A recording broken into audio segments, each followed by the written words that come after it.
Welcome back. Now, if you have purchased a previous version of Camtasia Studio and you registered that version with the TechSmith website, you can log into the TechSmith website and you can upgrade your previous version at a discounted price. So for example, if we were to log into a TechSmith account, what you can do is you can click the side that says My Products, and you can scroll down to find a previous license of Camtasia Studio. And what you can do is you can follow the link that will allow you to upgrade your Camtasia Studio. And you will typically see a link to upgrade that will be less than if you go to purchase Camtasia Studio as a new customer.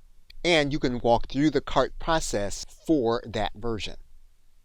Now, if you choose not to upgrade your version of Camtasia Studio, you can download your most recent version by clicking the download button. That will download the software to your hard drive and allow you to install the software. You can use the software key given to you by TechSmith in your product area. Okay, so with that, thanks, and I will see you in another video.